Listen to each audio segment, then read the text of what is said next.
Hey guys, it's Reilly with another all-English episode.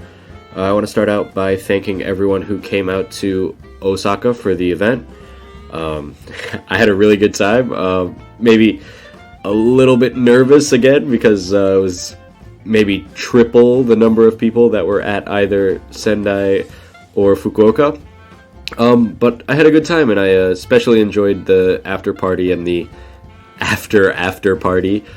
And that convinced me that at the next two in Nagoya and Tokyo, I definitely need to make time to stay for the whole time for those after events, if that makes sense.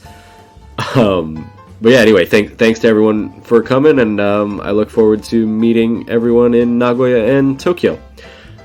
So anyway, probably everyone knows it's almost Christmas time. I'm actually getting ready to go back to America for Christmas in a couple of weeks now. So it's going to be Nagoya this weekend, then Tokyo the weekend after that, and then America after that. So a little bit of traveling in my future still.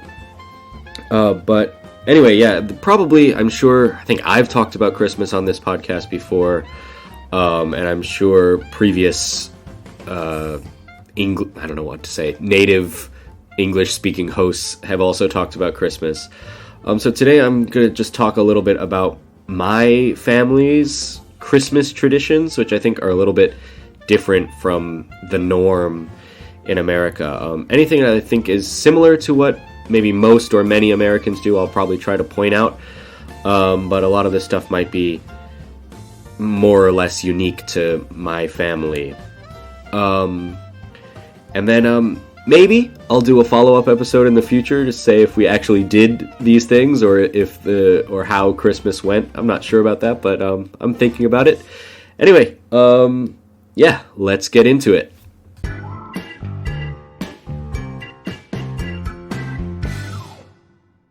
So, yeah, everything I'm going to be talking about today will be the traditions, I guess you could say, the things that my mom's side of the family usually does. So yeah, my mom's side of the family are mostly from the East Coast. My mom grew up in New York, not New York City, but Long Island, which is to the east of New York City, and many of her brothers and sisters lived in New York City for a while when they became adults or whatever. So the Christmas this year will be in New Jersey for at least my first time. But previously it was sometimes in New York, sometimes in my aunt's house in Maryland, and once or twice in my house in Maryland. But yeah, my mom comes from a pretty big family. She's one of 6. So she has 3 sisters and 2 brothers, and so it's a pretty big family. But there's not a lot of kids in the family. I think if I can think quickly, I have only 3 cousins on that side of the family. So with including me and my sister, there's only 5 of my generation. But anyway, let me get into the Christmas stuff.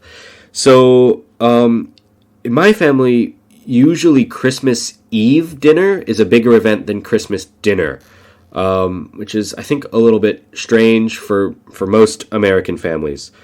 We also tend to have a dinner that's kind of inspired by Danish customs.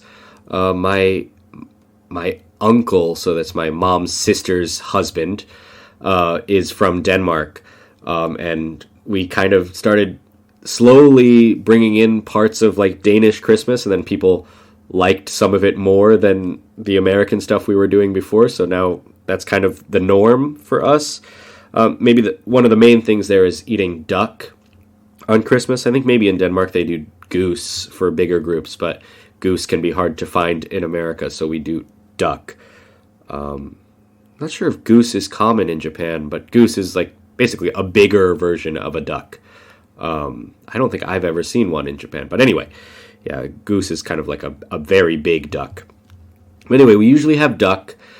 Sometimes we have lasagna, which is a little weird for Americans, but my mom's grandma, so my great-grandma, was from Italy, was born in Italy, so they do some kind of Italian things for Christmas as well, or Italian-American things, I should say. Then we eat. The rest of the stuff is kind of normal for American Christmas. Potatoes, stuffing. We do a pasta salad sometimes, which is maybe not so normal, I'm not sure. Then my uncle really likes to bake, so he usually makes the pie or cake for dessert. But we kind of have two desserts. So we have that dessert, which is like the one that tastes good. And then we have this rice pudding dessert. So rice pudding, it's kind of what it sounds like. It's like a sweet rice dish. I think there's like cream or something added to it. It's kind of similar to like maybe a thicker and obviously sweet okayu. Something like that, if you can imagine that. But that's the closest thing I can think of, at least. But this is, I think, a Danish thing where they have rice pudding with Christmas. And the rice pudding has little chopped up small almond pieces in it. Except they keep one almond the full size. And so the person who finds that whole almond in their pudding gets the first present of Christmas on Christmas Eve.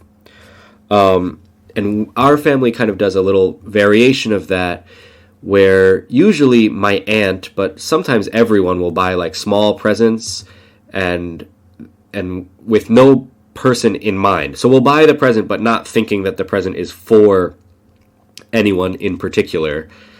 So anyway, we have this pile of kind of like small presents. So the person who gets the whole almond from the pudding gets to choose the first present from that random pile. And they don't know what it is, right? They're all wrapped, so they're all kind of secrets, but they get to choose the one that they think looks the best. And then we play this game where you roll dice, and if you get, I forget, a certain number or doubles or something like that, you get to pick a present from the pile. And then that goes around until all the presents are gone, and then there's a second round, we call it the lightning round, where you roll the dice again, and if you get the doubles or whatever it is, you get to trade someone else's present for your present.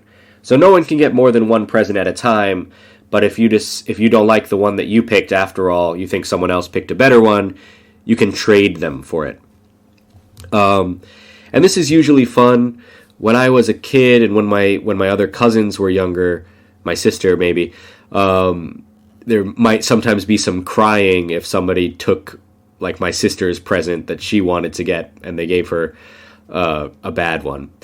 But then after the game's over, everybody unwraps their presents, and if like my uncle got some kind of princess coloring book, of course he would just give it to my sister. Like, the kind of the point of the whole game is to have fun, and then at the end, if you find something that you don't want so much but maybe somebody else wants, you just trade them anyway. You just give them that present.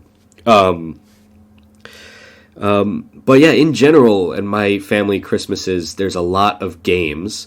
Usually during the day, me and my cousins and some of my uncles will play board games or card games. I think the most popular one, the one that we played at the most Christmases, was Risk, which is kind of a game where I'm not sure if it's popular in Japan or not, but you kind of have like little army guys on a map of the world, and you roll dice to decide if your army guys can beat the other player's army guys, and you kind of try to control the whole world. Sometimes we would play Monopoly, and there's a few other games that we would play, and then we would play some card games, like Canasta is a popular one. That's a pretty complicated card game, and just about every year I need to have the rules explained to me again, because I almost only play it at Christmas with my cousins and uncles. So I usually forget. Sorry, excuse me. And yeah, basically the whole time during Christmas, before Christmas dinner and Christmas Eve dinner, we have like snacks out. Usually the snacks are in the form of a cheese and meat board, so there'll be like some crackers, different kinds of cheeses, and different kinds of meats or sausages or ham or whatever. And so the whole day you're kind of just eating, going to that table, and often people are drinking wine and cocktails. I think most of my family is not so big on beer on Christmas. So yeah, it's usually mostly wine and like some kind of cocktail, whiskey, or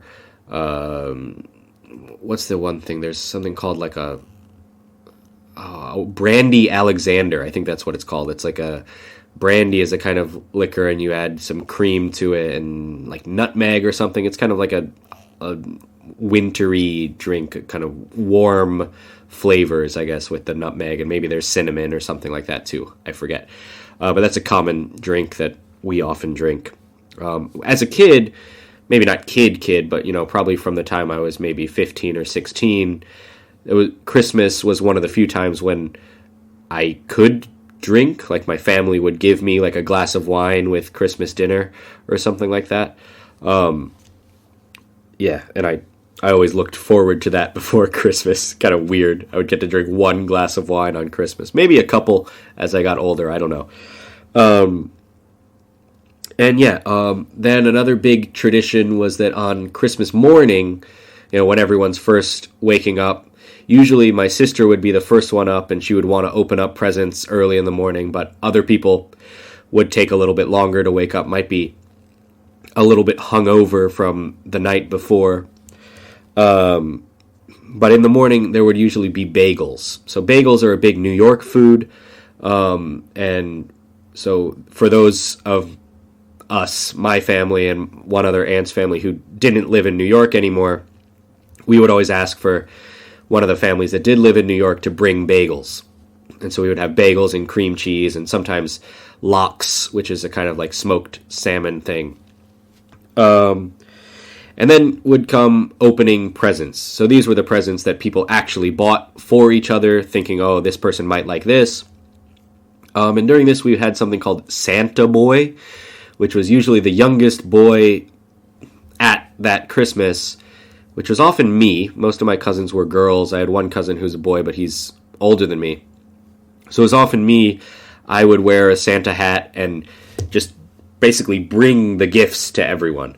This was kind of just an idea for the adults to not have to get out of their chairs. So they would all sit in their chairs and wait for the presents to come to them, while I, or sometimes my older cousin, would run around giving gifts to people and kind of declaring, oh, this gift is for Aunt Terry from Uncle Joel, or something like that. That's basically it. When I was younger, that older cousin of mine and I would play video games during Christmas a little bit, but for the most part we would try to play board games or card games with all the rest of the family members. And I don't know. Of course, we'd talk about what happened that year and if there were any news from anybody's life or something like that. Of course, all that kind of standard Christmas stuff would happen as well. One thing we didn't do a whole lot is listen to Christmas music. I think a lot of the people on my mom's side of the family don't love Christmas music. Maybe we'd play a couple of songs that we do like here and there, but we almost definitely wouldn't have like a Christmas playlist on of all the jingle bells and songs like that. But we'd usually be listening to some kind of music, but whatever. Like I don't know what kind of music. Maybe jazz or something not too upbeat. Some kind of like nice, comfy music. Comfy meaning comfortable, right? Then the last part of Christmas would be going home or saying goodbye. And we used to do this thing called the Danish goodbye. Again, because my uncle was from Denmark. I don't know if this is a thing they actually do in Denmark or not, or if it's just a joke. But when we would have Christmas at my aunt's house, she lived on this hill. And so cars would have to take this kind of like windy driveway up to the actual road from the house. And if you walked up the hill rather than going up the driveway in the car, it was almost faster. There was like a shortcut from the house. So they would leave in the car, everybody else would walk up the hill, and by the time the car got up the driveway, we would be at the top of the hill on the road waving goodbye. So the Danish goodbye was like basically the second goodbye. We would say goodbye when they get in the car and then walk up the hill and say goodbye again as they were driving away. Yeah, that's about it for my family's Christmas traditions.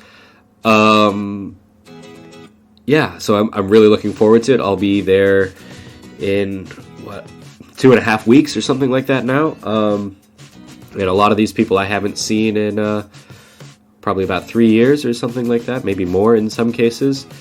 And one of them, that older cousin I mentioned before, he just had a baby with his wife not that long ago, a month or two ago, so basically a newborn. So I'm really excited to see him, the baby. Anyway, that's all for me today. Thanks for listening. Bye.